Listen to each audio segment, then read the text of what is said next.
In this video, I'm about to show you how to play with friends in Minecraft Nintendo Switch from PS5. Start by signing up for a Microsoft account.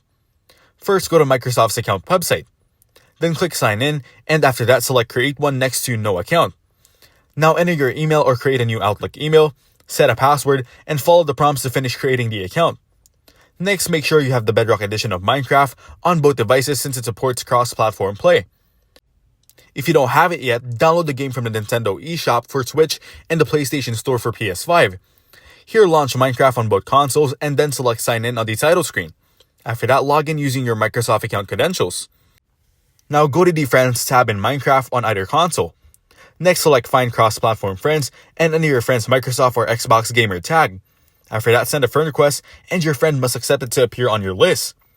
Now to play together, either host or join a game. If you're hosting, create a new world or open an existing one. Then make sure multiplayer is turned on in the settings and set the invitation permissions.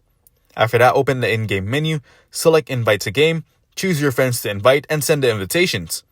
If you're joining a game, go to the Friends tab, look for your friend's game under Joinable Friends, and then select their game. After that, click Proceed to join. Now you're all set to play, build, and explore together across platforms with up to 8 players in one game. Thanks for watching. Don't forget to like and subscribe.